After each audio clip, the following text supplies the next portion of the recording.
J'ai le plaisir d'accueillir pour la première table ronde, sous vos applaudissements, un tonnerre d'applaudissements pour Florent.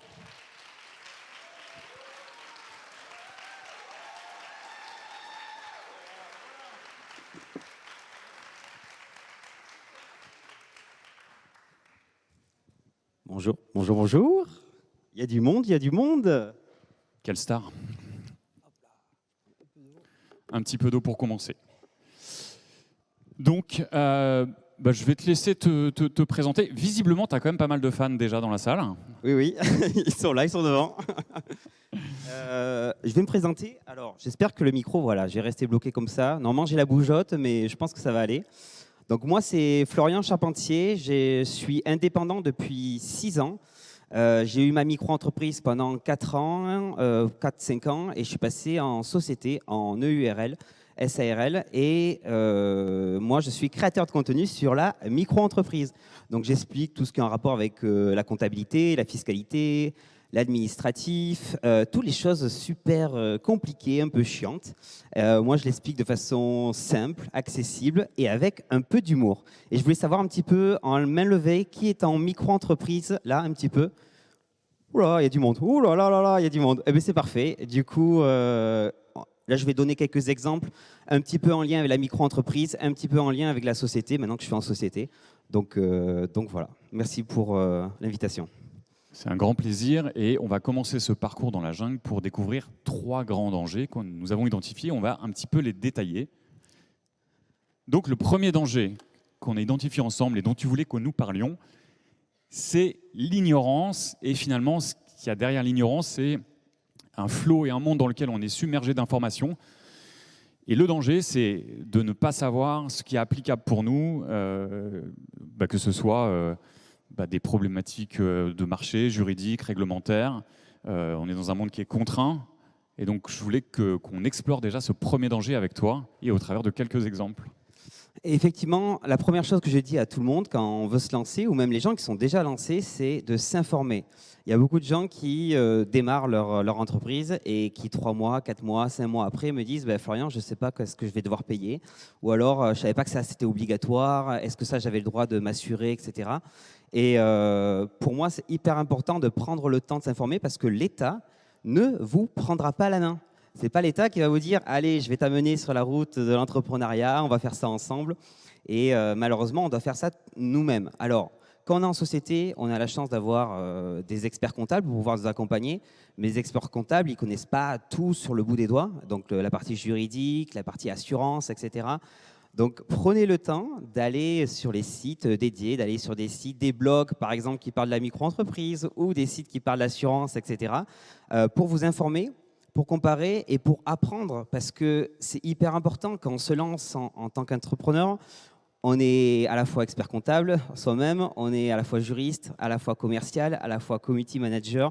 On a plein de casquettes. Donc, prenez le temps de vous informer directement. Alors moi, j'avais justement à propos une question. Quand tu t'es lancé, est-ce que tu arrives à estimer le temps que tu as dû consacrer justement à te former?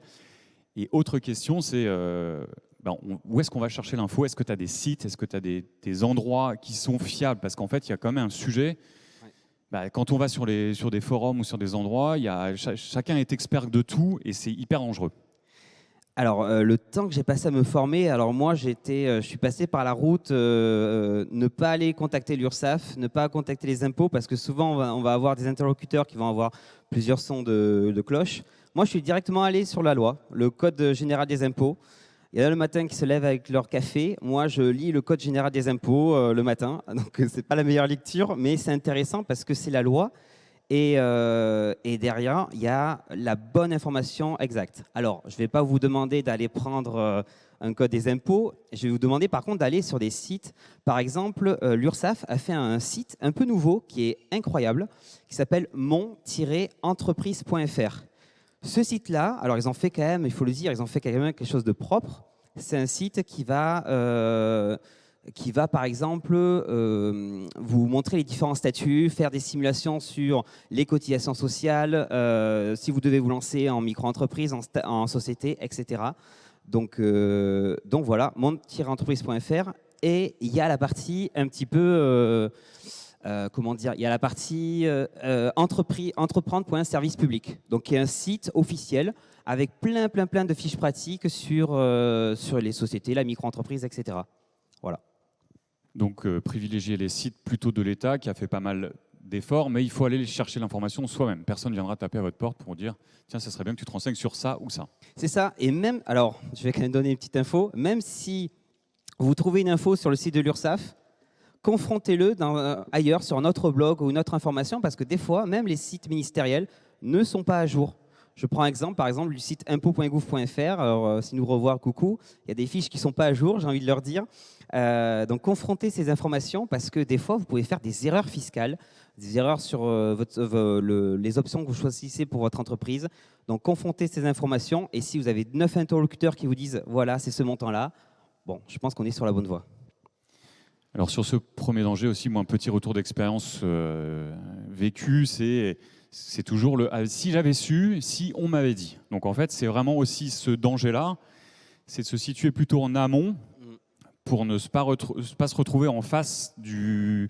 si j'avais eu les bonnes conditions générales de vente, si j'avais su qu'il fallait des conditions générales de vente, si j'avais su. Donc ça, c'est souvent le syndrome de l'ignorance, c'est qu'en toute bonne foi, vous allez lancer votre business à fond, vous allez vous concentrer sur le commercial, mais il y a aussi des choses qui sont extrêmement structurantes et qui peuvent être dévastatrices pour le business en soi, même pour la pérennité de la boîte. Et bien c'est ça, alors je vais donner quelques petites expériences, quelques petits témoignages. Il va y avoir par exemple, j'ai des gens qui me disent tiens, quand est-ce que je dois créer mon entreprise ? Alors, en fonction de si vous avez créé votre entreprise quand vous êtes salarié, hein, il y en a qui se disent je vais attendre d'être en rupture conventionnelle, d'être tranquille pour lancer mon entreprise. Et en fait, si vous créez votre entreprise avant ou après la rupture conventionnelle, ou au moment où vous allez avoir votre chômage, il va y avoir des aides qui vont être différentes. Je prends un exemple tout bête. Si vous créez votre entreprise avant la rupture conventionnelle et que vous avez le droit au chômage, vous avez le droit de cumuler 100% du chômage avec votre entreprise ou micro-entreprise. Si vous créez après la rupture conventionnelle, vous avez le droit à un cumul, ce qu'on appelle partiel, mais vous avez le droit à une aide qui s'appelle l'ACRE, qui permet d'avoir une exonération de cotisation. Alors, je parle pour les micro-entreprises, mais c'est pareil un peu pour les sociétés. Donc, il y a quand même un petit moment de savoir est-ce que je dois créer avant, est-ce que je dois créer après. Donc, allez sur des sites qui en parlent. Donc ça, c'est un premier témoignage. Et j'ai une deuxième chose. J'ai des gens qui se sont lancés qui ne savaient pas qu'ils avaient l'obligation d'indiquer, par exemple, on va vérifier une petite chose. Tous ceux qui sont en micro-entreprise, est-ce que vous avez tous la mention EI sur vos factures ? Juste après votre nom, votre prénom, vous avez l'obligation de mettre une petite mention. C'est la mention EI, entrepreneur individuel. Et c'est une obligation depuis déjà 1 an. Il y a beaucoup de gens qui ne le savent pas, qui ne l'ont pas, et derrière, qui peuvent se faire retaper par l'URSSAF. Donc voilà, les petites choses, c'est pour ça que je vous dis, prenez le temps de vous informer. Ça prend, quand on démarre, ça prend, j'ai envie de dire, allez, 2-3 petites demi-journées, et ça va vous soulager pour la suite. Ok, donc sur ce premier danger, on considère qu'il y a des sources d'informations qui doivent être fiables, donc ça, il faut le vérifier, les recouper, et puis dernier point, c'est y consacrer du temps, tout au moins au démarrage, pour se constituer peut-être même un mindset de voilà, une trame. On n'est pas tous juristes, on voit bien que c'est vraiment très, très, très crucial cet aspect juridique des choses parce qu'on est évidemment dans cet environnement, cette jungle dans laquelle on doit faire grandir notre business.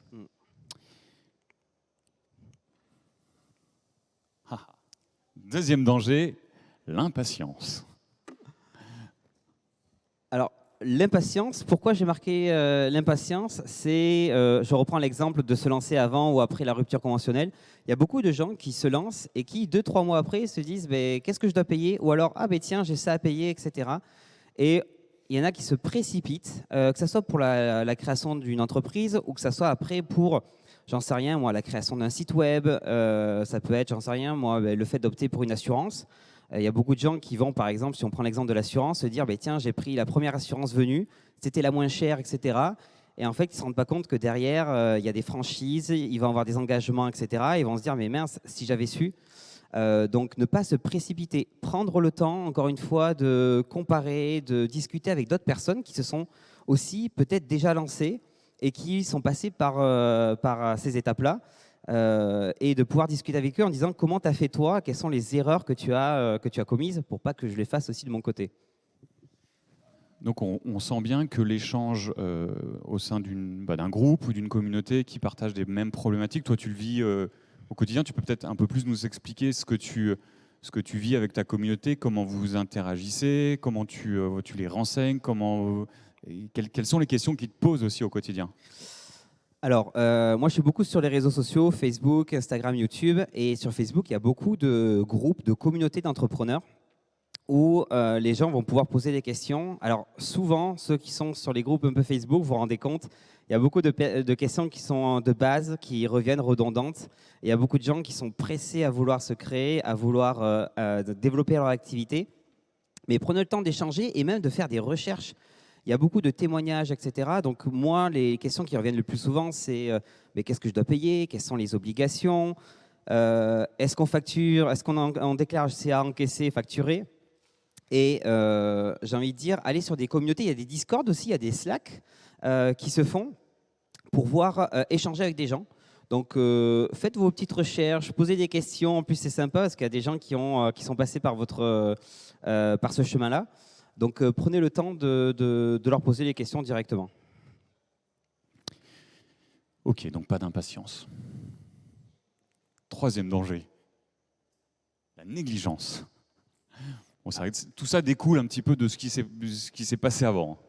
Qu'est-ce que tu veux nous dire là-dessus? Oula, alors la négligence, il y en a plein, il y a plein de choses à dire. La négligence, c'est on sait qu'on doit faire quelque chose. Je prends l'exemple, je sais pas moi, on sait qu'on doit par exemple s'assurer que ça peut être important, etc. Mais qu'on se dit oh c'est pas grave, je fais pas beaucoup de chiffre d'affaires, ça sert à rien. Ou alors tiens je vais pas prendre une prévoyance santé parce que je fais pas beaucoup de chiffre d'affaires, donc je vais pas aller cotiser pour une prévoyance santé. Et c'est à ce moment-là qu'on fait des grosses erreurs. Je vais prendre l'exemple de la prévoyance santé. Petit rappel, la prévoyance santé, c'est une assurance santé qu'on prend en plus de ce que va nous donner la sécurité sociale. La sécurité sociale va nous donner une première enveloppe de remboursement. Et encore, il faut avoir cotisé déjà. Et la prévoyance santé va nous dire, OK, on va vous donner une petite enveloppe supplémentaire, une petite couche. Et il y a beaucoup de gens, moi, que je me rends compte, qui me disent, Florian, moi, je démarre mon activité de CM, j'en sais rien, moi, assistante virtuelle, etc. Et je ne fais pas beaucoup de chiffre d'affaires. Donc, je ne me vois pas payer une prévoyance. Et je leur dis, mais ce n'est pas parce que tu ne fais pas beaucoup de chiffre d'affaires que c'est important pour toi. Parce que le jour où tu es en arrêt de travail, ton petit chiffre d'affaires, il devient zéro. Tu n'as plus de chiffre d'affaires. Et la prévoyance, elle est là pour dire, allez, on va être sympa, on va te donner un petit quelque chose. Bon, il y a quand même des délais de carence, souvent 7 jours ou 30 jours. Donc, il y a ces questions de prévoyance. Il y a la question aussi de la RC Pro, très importante, responsabilité civile professionnelle. C'est une assurance qui dédommage votre client ou en gros quand vous causez un dégât matériel, corporel et immatériel. Je prends un exemple très classique. J'arrive ici. J'en sais rien, je fais tomber les caméras Ultra HD ici en donnant un petit coup de pied sans faire exprès. Ça va coûter cher. Je vais voir mon assurance. Si je vais voir mon assurance privée, ils vont me dire ouais, mais c'était pour un cadre pro. Je vais dire ben ouais, du coup vous n'êtes pas protégé. Donc à ce moment-là, la RC Pro, elle est là pour dédommager ce type de dégâts. Et donc, du coup, c'est mon assurance qui va avoir l'assurance de Stello. Bon, je suis assuré c'est Stello, donc vous allez vous retourner contre vous-même. Je ne sais pas comment ça se passe, mais à ce moment-là, ça me couvre. Et donc, il y a beaucoup de gens qui se disent j'en ai pas besoin de cette assurance parce que je ne fais pas beaucoup de chiffre d'affaires ou alors je reste chez moi. Mais même toutes les activités un peu où vous êtes chez vous, vous manipulez des données. Tout ce qui est données clients, imaginons vous avez les campagnes de Facebook de votre client, vous tenez le site internet de votre client, vous avez des données personnelles. Et si un jour vous les perdez, vous les faites fuiter, et votre client peut se retourner contre vous en disant nous on a une amende de la CNIL, comment ça se passe, etc. Donc la RC Pro, elle est là pour intervenir sur ce sujet-là. Je crois qu'on va t'embaucher chez Stello. Mais il n'y a pas que l'assurance, il y a aussi d'autres sujets puisque on le voit bien la négligence, en fait, on est souvent un peu dans la phobie administrative, dans une certaine mesure, et surtout dans un problème de priorisation. Et à tort, on voit beaucoup de clients, d'amis entrepreneurs qui vont donner une priorité d'abord absolue au commercial et au business, au détriment de la structuration, même quand on est en micro-entreprise, même quand on débute. Or, les fondations de votre maison, de votre entreprise, elles se font là dès le début. Et être négligent, en fait, c'est déjà un petit peu hypothéquer les chances de succès de demain. Je pense qu'on va le retraverser pendant toute la journée, parce qu'en fait, là, c'est vraiment de pointer du doigt quelques dangers. Après, évidemment, sur les autres tables rondes, on va rentrer plus en profondeur dans les thèmes.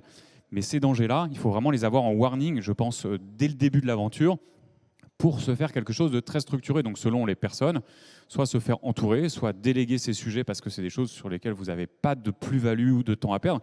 Il ne faut pas aussi se perdre dans une illusion de vouloir devenir expert de tout. C'est aussi le syndrome de l'homme orchestre. Si on se dit, bah ouais, moi je vais faire tous les trucs moi-même, je pense qu'on est tous différents. Il y en a certains qui vont prendre du plaisir.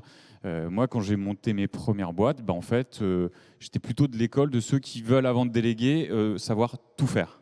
Donc, je faisais ma 2035, bénéfices non commerciaux, j'avais pas d'expert comptable, etc. Quand j'ai pris un expert comptable, je me suis rendu compte que ça servait parce que j'avais fait quelques conneries. Voilà. Donc, je pense qu'il y a ces arbitrages et c'est en se connaissant un peu soi-même, en connaissant aussi son temps disponible, son cerveau, son appétence sur des thématiques, qu'on va pouvoir aussi bien construire son aventure. Oui, effectivement. Et si je peux continuer aussi, il y a deux petits témoignages aussi qui sont hyper importants et qui m'est arrivé moi. La protection juridique aussi, qui fait partie aussi des assurances où on se dit, bon, ça ne sert pas à grand-chose parce que c'est si on nous attaque en justice. Et ça va reprendre les thèmes qu'on a vus juste avant, bien s'informer et l'impatience. La protection juridique, on ne se rend pas compte, mais il y a beaucoup de gens, j'imagine, vous êtes passé par des situations d'impayés, votre client ne vous payez pas ou autre, et là on se dit quoi? Bon, on va aller sur les blogs qui nous disent, allez, il faut envoyer une relance à l'amiable, machin chose, etc. Mais avec les relances, si votre client ne veut pas vous payer, vous faites comment? Et la protection juridique, souvent, vous avez ce qu'on appelle une assistance juridique. Vous avez des juristes au téléphone que vous pouvez contacter pour leur dire, bon, mon client ne veut pas payer, voici, j'ai une facture comme ça, comment ça se passe? Et vous payez quand même ce genre de choses et vous avez derrière des juristes qui vont vous accompagner en disant vous pouvez, j'en sais rien, le faire avec une boîte de recouvrement, ce genre de choses.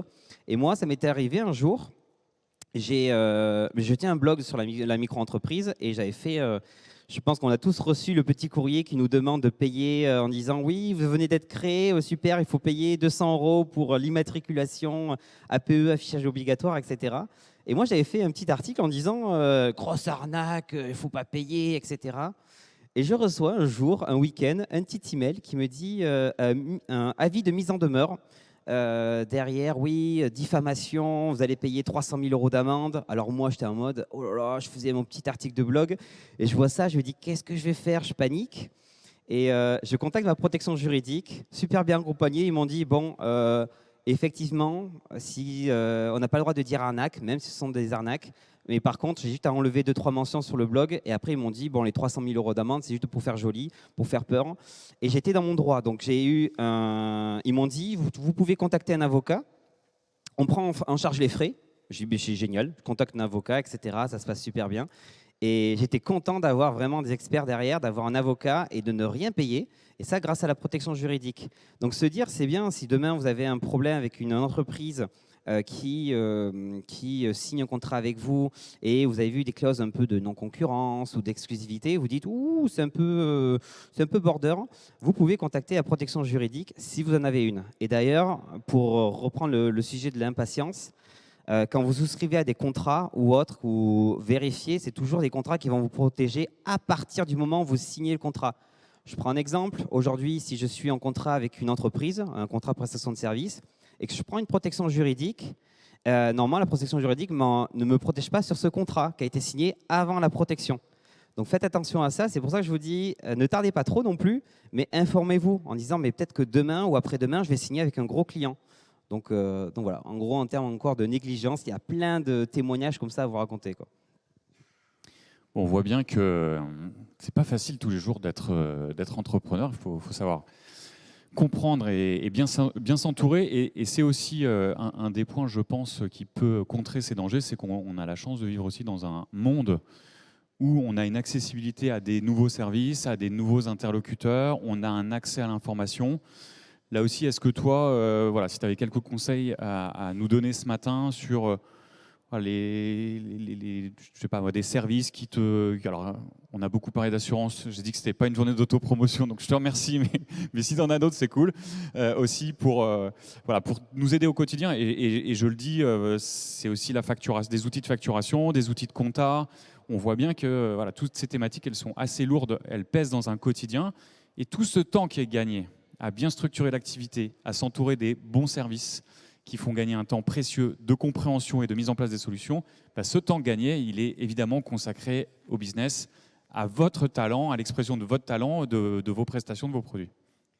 Alors effectivement, il y a beaucoup de services. On parlait du logiciel de facturation. Pareil, je vois des gens encore faire des factures sur Excel. Attention, je ne vais pas cibler, mais il y a des gens qui font encore des factures sur Excel. J'ai vu des factures sur Canva aussi. Et il faut vous dire, par exemple, les factures, c'est 15 € par mention légale manquante et par facture. Donc ça commence à faire un peu cher. Donc prenez le temps, il y a des logiciels de facturation, certains qui sont gratuits, certains qui sont payants, mais une petite chose quand même très importante, encore une question de négligence. Il y a beaucoup de gens qui disent « oui, mais moi je préfère quand c'est gratuit ». Je vois des gens qui encaissent encore des chèques. Les chèques, c'est horrible parce que les gens les encaissent très mal. Il y a une date à laquelle ils sont encaissés sur la partie comptable et une date à laquelle ils sont encaissés sur le compte. Et on peut avoir les impayés. Et donc, du coup, prenez le temps de vous dire « ok, cet outil est gratuit, mais est-ce qu'il va vraiment me faire gagner du temps ?» Alors, il va me faire gagner de l'argent, mais derrière, j'ai peut-être un outil qui va me coûter 5-6 € de plus, mais qui va être trop bien, je vais gagner du temps. Les comptes bancaires, c'est pareil. Beaucoup de gens se lancent en disant « je vais prendre un compte bancaire classique hein, chez ma banque ». Les banques peuvent, du jour au lendemain, vous dire stop, shut down le compte, parce que vous n'avez pas le droit d'utiliser un compte bancaire particulier pour votre activité professionnelle. Donc pourquoi pas se dire, tiens, au début, pourquoi pas prendre directement un compte bancaire professionnel. Il y en a à 6 €, 7 € par mois en ligne, et qui vous permettent après demain de passer à la TVA, de pouvoir être prélevé par la TVA et de ne pas avoir de soucis. Vous n'avez pas changé de compte bancaire. Donc, compte bancaire, oui, vous en avez des néobanques en ligne. Alors, je ne sais pas si on a le droit de citer un petit peu, mais il y a Shine, Conto qui sont très connus. Pour les micro-entrepreneurs, si vous avez un peu la fibre verte, il y a Gringot qui vient de lancer, c'est une néobanque, on n'a pas le droit de dire néobanque, mais c'est un compte bancaire en ligne qui est éthique, derrière qui ne va pas financer des projets pas cool, on va dire. Vous avez en termes de logiciels de facturation les plus connus, Abi et Freebie pour la partie micro-entreprise. Abi, A-B-B-Y, et Freebie, Freebie, F-R-2-E-E-B-E. Et vous avez en société Penny Lane et Dougs, qui sont les deux plus connus, que j'ai pu voir moi de mon côté. Donc ouais, prenez le temps, les logiciels de facturation vont vraiment vous permettre de vous voir un visu sur votre entreprise, vous en êtes, votre chiffre d'affaires. Et maintenant, les outils permettent de faire des déclarations d'URSSAF, des déclarations de TVA. Certains font la déclaration CFE. Donc on se dit, il y a un outil qui permet de tout faire, c'est parfait, c'est génial. Donc oui, il y a quand même pas mal d'outils qui existent à droite à gauche. Merci pour ces bons tuyaux. J'ai quelques questions parce qu'en fait, vous êtes là tous ce matin en physique et je vous remercie de nouveau, mais on a plus de 400 entrepreneurs qui sont connectés au live et on a des questions qui émergent. On vous fera interagir aussi. Hein. Je l'ai oublié de le dire avant de commencer. Évidemment, on va finir sur un quart d'heure de questions-réponses que vous allez pouvoir nous poser directement. Là, j'ai une question. Je commence à réaliser un peu trop de chiffre d'affaires pour rester en micro. En fait, quels sont les critères qui vont m'aider à choisir le bon statut après la micro? Est-ce que toi, tu as des pistes? Après la micro-entreprise, oui. Alors, il faut voir plusieurs choses. Et encore, on va pouvoir reprendre les termes avant. Il y a beaucoup de gens qui me disent j'ai juste dépassé les plafonds, j'ai pété les plafonds, je vais changer de statut. Alors, déjà, il faut quand même savoir qu'on peut dépasser pendant une année sur deux les plafonds de chiffre d'affaires. On peut faire 100 000 €, 200 000 € et rester en micro-entreprise. C'est plutôt cool. Oui. On peut aussi dépasser pendant 2 années consécutives. Donc, par exemple, cette année, je fais 200 000 € en micro-entreprise. Je reste en micro l'année suivante. L'année d'après, je refais 200 000 €. Voilà, mon activité, elle est comme ça, géniale. Je reste en micro-entreprise pendant l'année en cours. Mais en 2025, donc l'année après, je sors de la micro-entreprise. Et encore une fois, informez-vous parce que ce n'est pas l'État qui va vous dire hey, « coucou, on est le 1er de l'an, bonne année, changement de statut ». C'est à vous de le faire. Si l'État vient vous voir, c'est que vous êtes en retard et il y a petit rattrapage. Donc, première chose, c'est de ne pas regarder uniquement le chiffre d'affaires. Alors bien sûr, si vous dépassez pendant 2 années, vous n'avez pas le choix. Mais si vous avez dépassé une année, vérifiez vos charges.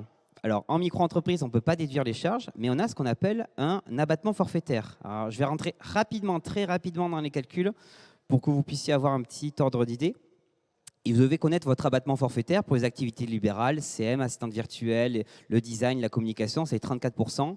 Tout ce qui est coursier à vélo, livreur, etc., c'est 50%. Et la vente en ligne, 71%. Et en fait, l'État, alors c'est quelque chose qui a été voté il y a 9 ans. Donc je ne sais pas s'ils connaissent l'inflation depuis le temps, mais c'est l'État qui a dit votre activité, on estime que quand vous déclarez 10 000 euros de chiffre d'affaires, on va enlever 34, on va enlever 50%, etc. Et dans ces 34-50%, il y a les 22% que vous avez de cotisation. Et le reste, c'est ce qu'ils estiment que vous avez comme frais. On va prendre un exemple pratico-pratique, parce que moi, je suis un peu comme ça. Imaginons que je fais du conseil en micro-entreprise. C'est parfait, c'est mon cas.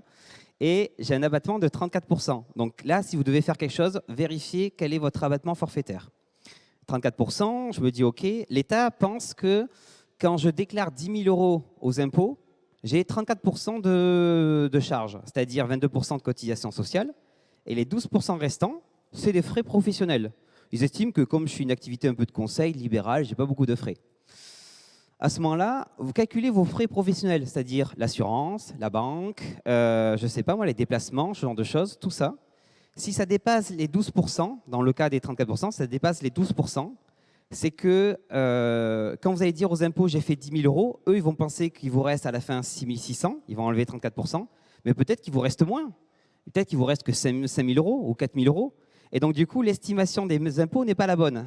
Donc déjà, là, c'est un premier facteur de se dire ah, côté fiscalité, impôts, il y a un petit problème de calcul, je ne suis pas trop bon. Ceux qui ont les 50%, c'est pareil. Vous prenez 50%, vous enlevez 22, et si je ne me trompe pas, ça fait 28%. Donc si vous avez plus de 28% de frais à l'année ou au mois, et bien là, vous dites ok, côté impôt, je me fais peut-être avoir.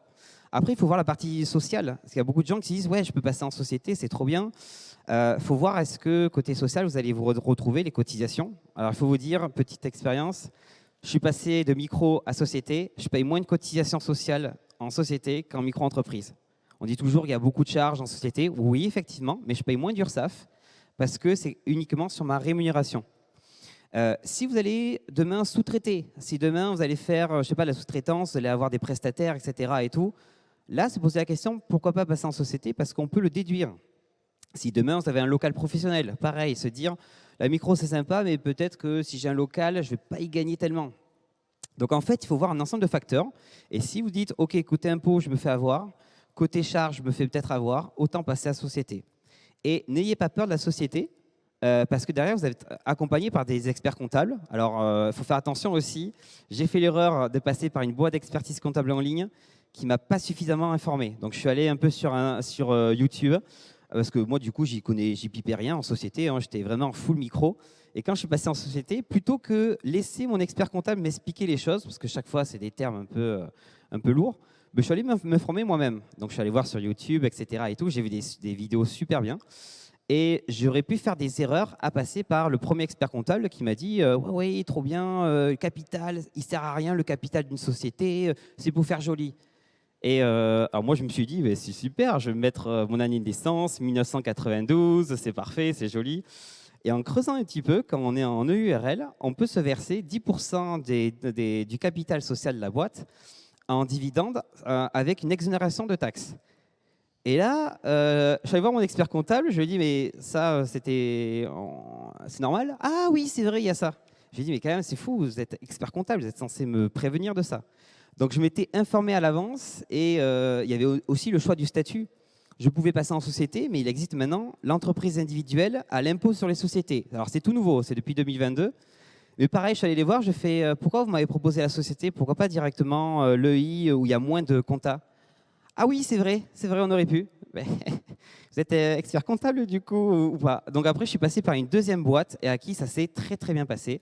Et aujourd'hui, j'ai des conseils, mais même si on me donne des infos, je vais quand même les vérifier. Ça me prend un peu plus de temps, mais je suis content parce qu'aujourd'hui, maintenant, je peux avoir la casquette de passer de micro à société et je peux informer des gens, vulgariser en disant bon, les experts comptables, ils vont utiliser leurs petits termes un peu compliqués et moi, je vais t'expliquer d'une façon un peu, on va prendre un café, vas-y, je t'explique comment ça marche. Donc ouais, prenez le temps encore une fois toujours de bien vous informer et de comparer ce qu'on va vous donner comme information directement. Et je rebondis sur ce que tu viens de dire, parce qu'il y a aussi une question à propos de la rémunération. Donc, quand on t'écoute, on comprend bien qu'en fait, chaque cas est particulier et de chacun de nos problématiques de protection sociale va découler un choix de statut, des impacts qui vont être fiscaux, donc les impôts, sociaux sur les cotisations, mais du coup, les cotisations, on paye bien pour des prestations. Donc, la Sécu, si je paye moins, on le sait très bien, quand je suis travailleur non salarié ou quand je suis indépendant, c'est que j'ai moins de droits aussi qu'un salarié. Donc tout ça, il faut l'avoir en tête. Et d'autres points, puisqu'en fait, j'ai reçu une question en ligne de quelqu'un qui me dit « Oui, mais sur l'optimisation de la rémunération, on voit bien qu'il y a parfois des montages entre salaire pour cotiser, valider des trimestres de retraite, par exemple, et se verser du dividende. Aujourd'hui, j'ai une question de quelqu'un qui me dit « Oui, mais c'est sympa, mais moi, ma banque me dit… » que je ne me verse pas assez de salaire, donc je ne peux pas emprunter en crédit immobilier. Alors, la bonne question, c'est de savoir, est-ce que cette personne est en micro-entreprise ou en société? Je prends l'exemple, la micro, et après je vais passer pour la partie société. Pour la partie micro-entreprise, il y a beaucoup de gens, je leur dis, quand vous avez un compte bancaire dédié à votre micro-entreprise, faites-vous, si possible, un seul virement régulier, mensuel, de votre compte micro à votre compte perso. Pourquoi? Même si tout l'argent de votre micro-entreprise, une fois les cotisations sociales payées, vous appartient, c'est mieux de votre banquier sur votre banque perso de se dire « Oh, il y a un virement mensuel, un genre de revenu mensuel régulier de 1 000 euros, 2 000 euros, 3 000 euros. » Et vous pourrez justifier demain, si vous avez besoin d'un crédit, de se dire « Tiens, j'arrive à me verser 2 000 ou 3 000 euros tous les mois et c'est assez fixe. » Ne vous amusez pas à faire trop de virements à droite à gauche, un seul si possible régulier en fonction de ce que vous avez besoin. Vous avez aussi, pour les micro-entrepreneurs, vous avez des experts comptables en ligne. Alors, j'en connais un ou deux. Il y en a un qui s'appelle « Je gère ma micro-entreprise ». Alors, c'est rare les experts comptables qui s'occupent des micro-entreprises, mais qui vous permettent aussi de faire des genres d'attestation sur votre comptabilité, un genre de pré-bilan en micro, pour pouvoir après justifier d'un crédit à la banque, etc. Donc ça, c'est des petites astuces. Il existe encore des experts comptables qui s'occupent des micros. Et pour la partie société, effectivement, alors il faut s'intéresser sur combien on a besoin en termes pour faire un crédit, combien on doit avoir de rémunération, etc. Et se dire, est-ce que je peux me verser ça tous les mois, etc. Moi, par exemple, en EURL, SARL, on a le côté où on peut se changer notre rémunération un peu comme on veut, mais on n'a pas de fiche de paye. Souvent, quand on va aller voir une banque ou autre, moi, ça m'est déjà arrivé quand j'ai déménagé sur Reims. Et je suis allé voir je venais créer ma société en janvier. Je suis allé voir une agence et ils m'ont dit oui, vous êtes en société, super, il nous faut votre bilan. Je lui ai dit moi, le bilan, ça fait 4 mois que je suis en société, ça risque d'être compliqué. Par contre, j'ai 4 ans de micro avec des bons chiffres d'affaires. Et ils me disent on s'en fout. On s'en fout, on veut votre bilan. Je lui dis mais mon bilan, je ne peux pas l'avoir. Donc, je suis allé voir mon expert comptable en ligne et ils m'ont fait un document en disant voici combien je me suis versé depuis 4 mois. Et ça a marché. Donc se dire, OK, peut-être si demain j'ai besoin d'un crédit ou autre, se dire combien je dois me verser de rémunération pour que demain je puisse convaincre mon banquier pour ce crédit. Alors si c'est un crédit perso, ça il faut faire cette technique-là. Si c'est des crédits, on va dire un peu plus professionnels, il existe aujourd'hui des microcrédits, des sociétés, des services en ligne pour pouvoir avoir des microcrédits, même sur le côté professionnel. Donc vraiment essayer d'anticiper en disant, OK, aujourd'hui je suis en micro ou alors aujourd'hui j'ai cette rémunération. Mais peut-être que dans 6-7 mois, je vais avoir un projet. Et donc là, il faudra peut-être que j'anticipe à augmenter ma rémunération. Donc voilà, en fait, il faut avoir la boussole toujours bien orientée vers ses objectifs à la fois professionnels et personnels quand on est entrepreneur. Et ça, c'est fondamental d'être bien au clair parce qu'il y a de la stratégie à développer. Évidemment, si j'ai en vue d'acheter un appartement, je vais peut-être commencer à structurer différemment ma rémunération, à commencer à organiser presque mon dossier. Ce qui est plus difficile que lorsqu'on est évidemment salarié.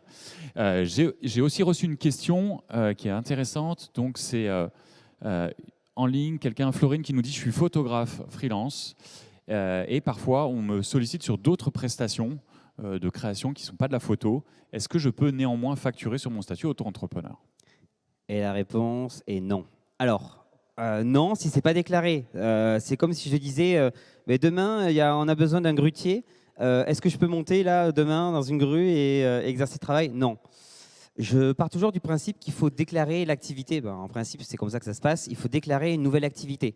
Alors, j'ai des gens, des fois, qui me disent oui, mais c'est juste pour une seule fois. Oui, mais si vous arrive un truc, même côté assurance, j'ai envie de dire, je pense que ça peut bloquer. L'assurance, si vous arrive quelque chose, ils vont dire ben, nous, on vous connaît que pour cette activité, pas pour le reste. Donc, si vous avez une nouvelle activité à côté, il faut la déclarer. Et attention, les activités un peu qui se ressemblent.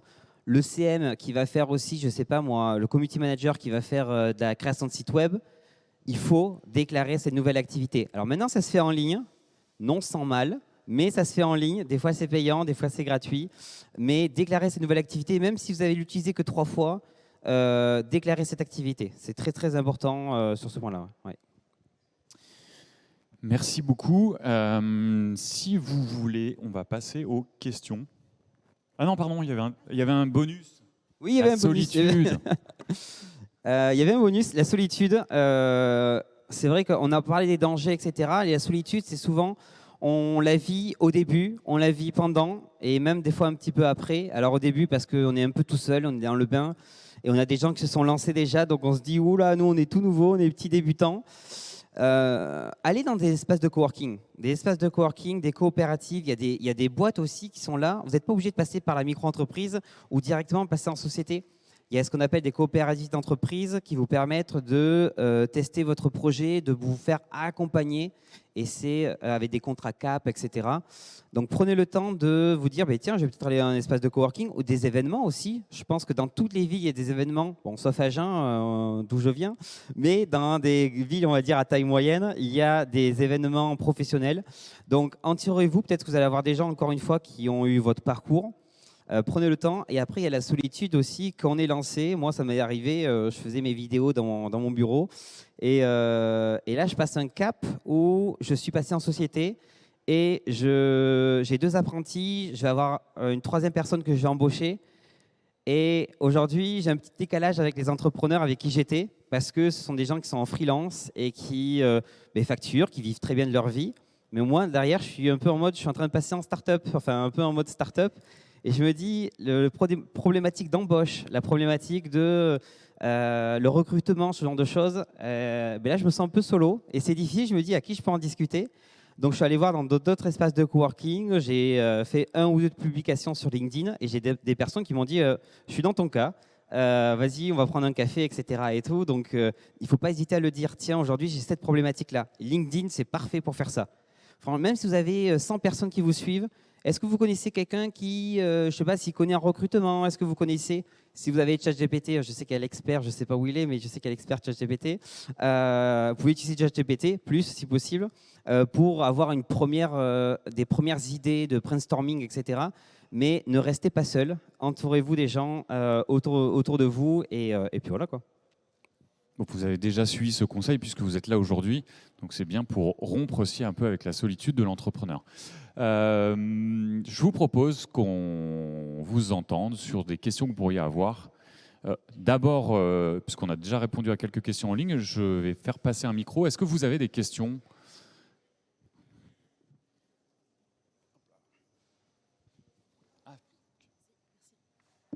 Bonjour.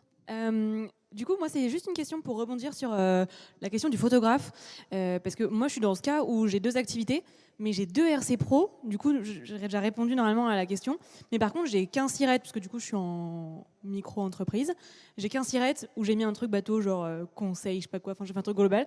Mais j'ai bien les 2 RC Pro. Du coup, est-ce que ce que vous disiez que je peux pas faire ça, je peux quand même pas faire ça ou enfin, en fait, est-ce que du coup, il me faudrait genre 2 SIRET? Voilà, c'est ma question. Ok, alors je vais pouvoir répondre sur la partie, on va dire, administrative. Toute entreprise a ce qu'on appelle un SIRET. Un SIRET, c'est un numéro composé de 14 chiffres. Les 9 premiers, c'est ce qu'on appelle le SIREN. C'est l'entreprise en elle-même. Donc là, dans le cas, c'est l'entrepreneur. Et après, les 5 derniers chiffres, c'est ce qu'on appelle le NIC, NIC, c'est l'établissement. Je prends un exemple. Si demain, j'ouvre une micro-entreprise à Bordeaux, et que j'ai un local professionnel que j'ouvre en plus, je ne sais pas moi, un 2e dépôt à Reims, j'aurai un SIREN, mais j'aurai 2 SIRET. Le SIREN reste le même parce que c'est moi, et après j'ai 2 établissements ouverts. Maintenant, dans le cas de la multi-activité, on peut être en micro-entreprise et exercer plusieurs activités. Aujourd'hui, on peut se mettre en CM, plus, je ne sais pas moi, charpentier, etc. C'est possible, mais on aura ce qu'on appelle un seul code APE, le code NAF. Et le code NAF, le code APE, c'est lié à notre activité principale, celle qu'on a déclarée, celle qui nous faisait le plus de chiffre d'affaires. Donc là, dans ce cas-là, c'est un seul SIRET. Mais si on parle de 2 RC Pro, je pense que c'est côté assurance. Alors je pense que tu vas pouvoir intervenir sur ce côté-là, mais les assureurs, de ce que j'avais compris, des fois couvrent certaines activités, des groupements d'activités. Et après, derrière, on peut avoir plusieurs contrats selon les activités qu'on a. Donc je pense que... Définitivement, on va t'embaucher chez Stello. Tu es vraiment un expert. En effet, selon les métiers, on va avoir des catégories de contrats qui sont vraiment distincts. Donc, par exemple, la RC décennale, si je fais du bâtiment, j'ai des prestations de bâtiment, et ben, en fait, ça, c'est un contrat spécifique à part. Et je pourrais être consultant, je sais pas, en stratégie marketing en même temps, à mes heures perdues. Il faudrait que je prenne un deuxième contrat. Donc, en fait, c'est possible. Après, quand on a des multi-activités qui sont comme relativement proches dans des familles de métiers, on peut avoir qu'un seul contrat et plusieurs activités RC sur des contrats de RC Pro. C'est le cas chez nous. On a des listes longues comme le bras d'activités autorisées pour des clients qui sont sur des univers, par exemple, du conseil. On identifie bien. Ça, c'est vraiment hyper important. Ce qui fait que vous êtes assuré, c'est la déclaration de votre activité réelle. Donc, soyez très vigilants, et je rebondis sur ce que tu disais. Si vous changez en cours de route d'activité, si vous modifiez votre activité, appelez votre assureur, écrivez-lui, vérifiez qu'il vous suit toujours. C'est toujours le syndrome du si j'avais su, j'aurais passé un mail. Et le jour où vous avez un sinistre, on dit tous les assureurs sont des voleurs. Donc et en soi, c'est à tort partagé. Souvent, ils écrivent très petit quand même, les assureurs. Et donc c'est vrai que voilà. Mais il faut y penser. Et les évolutions administratives, elles sont parfois sur plusieurs dimensions, aussi bien sur nos statuts, sur le SIRET, que sur les contrats qui nous lient avec l'assureur. Ok, ça marche, merci beaucoup.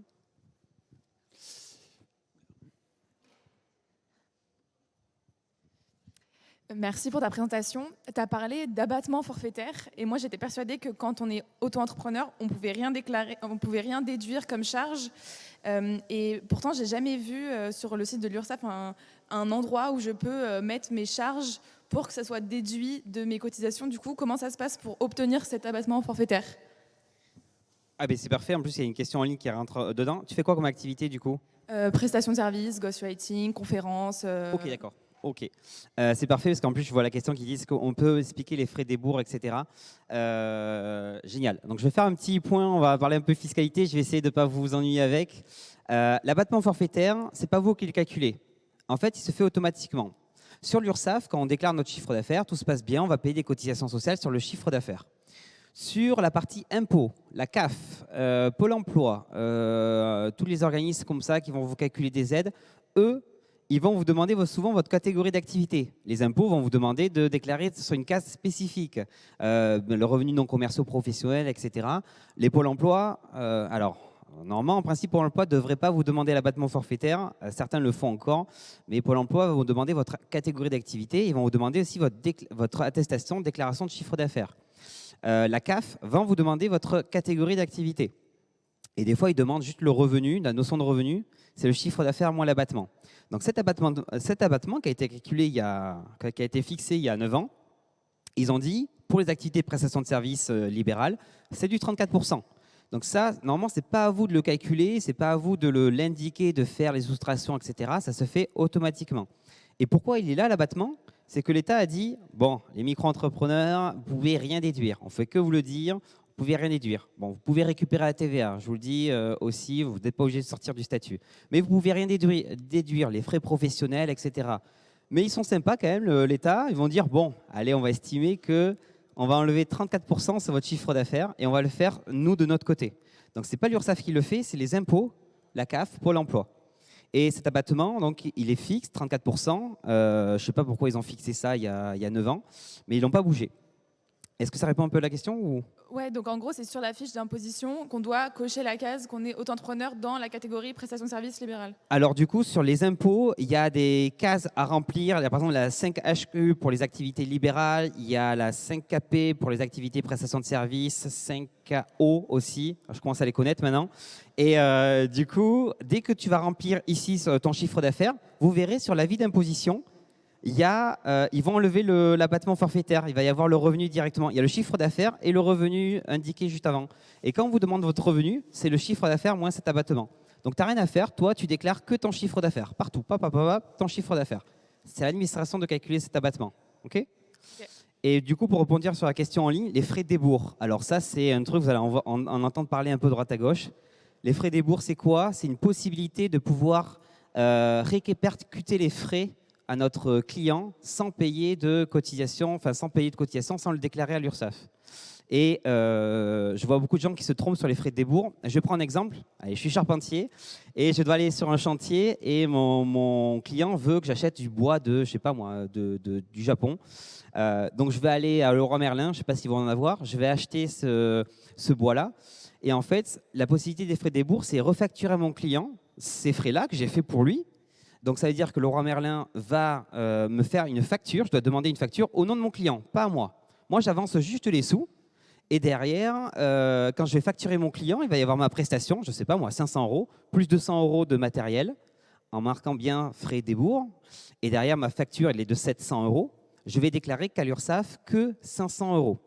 Ça marche énormément sur la vente de marchandises, les biens qu'on achète. Mais derrière, il y a quand même un peu de formalité. Il y a beaucoup de gens qui vont dire je vais juste acheter pour mon client et basta.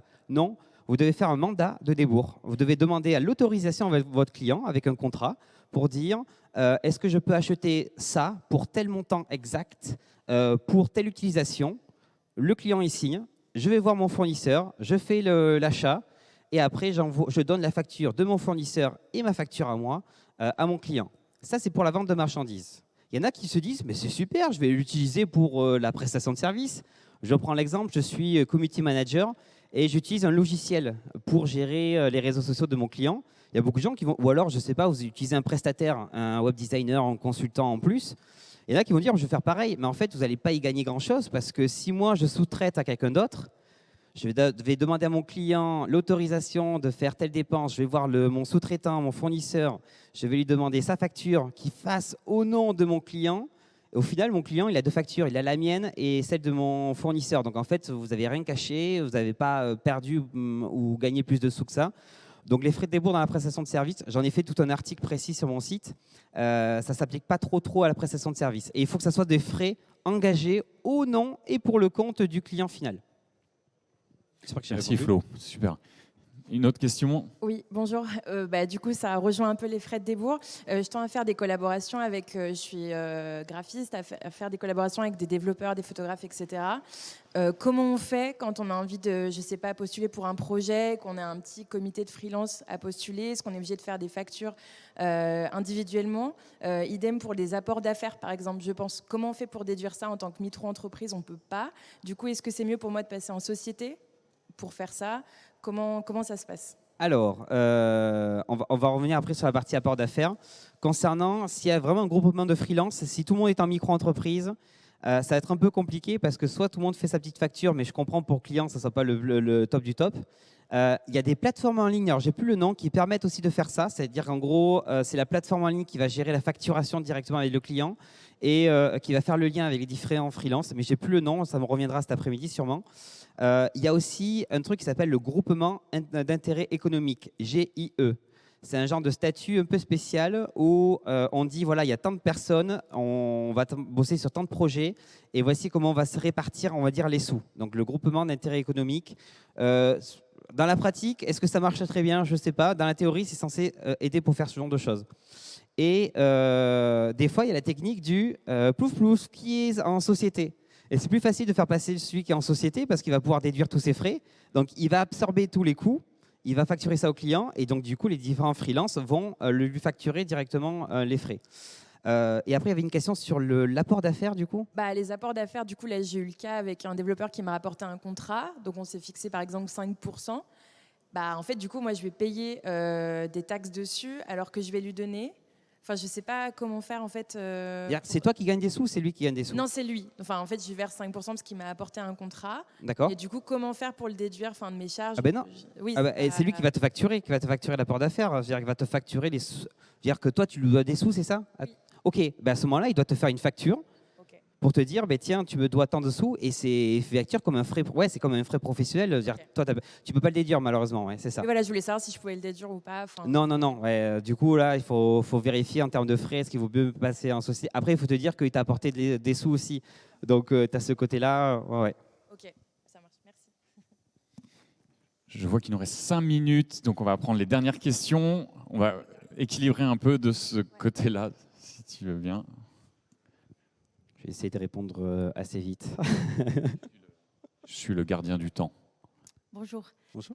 J'avais une question concernant les sociétés. Moi, je suis en SASU et tu as parlé des 10% de dividendes Oui. qui ne sont pas taxés, Qui sont pas communs. qui ne sont pas... En fait, quand on se verse des dividendes, on va payer la flat tax, etc., que ce soit en URL ou en SASU, etc. Et alors, je ne sais pas si ça s'applique aussi pour tout ce qui est SAS et SASU, mais je sais que tout ce qui est SARL et URL, on peut se verser 10% du montant du capital sans payer une partie des taxes. Donc, avec une genre d'exonération de taxes sur ces dividendes. À vérifier si tu es un expert comptable, à vérifier, normalement, il est censé te le dire.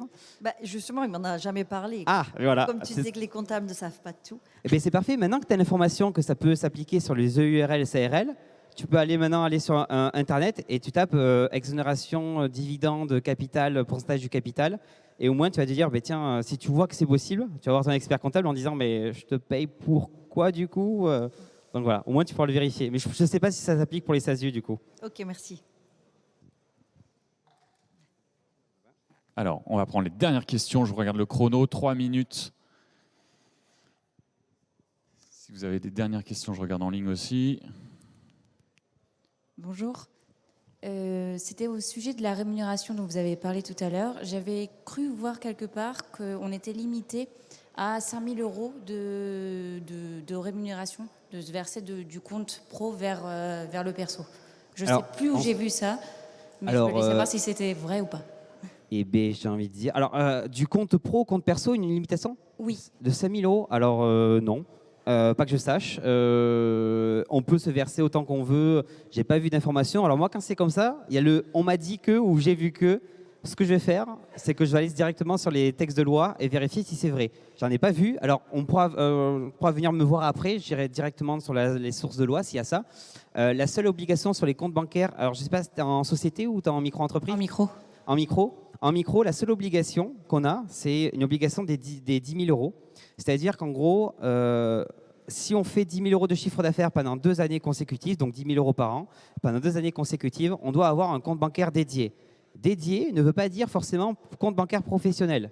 C'est un compte bancaire où il y a uniquement les dépenses et les recettes de la micro-entreprise. Moi, je recommande d'avoir un compte bancaire pro direct dès le début.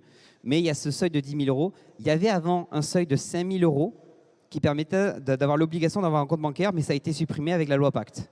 Mais sinon, le truc du versement, j'ai jamais vu de problème. Je me suis déjà versé à un moment 7 000 €. J'ai pas eu de souci avec l'expert comptable ou quand j'étais en micro-entreprise. Donc voilà.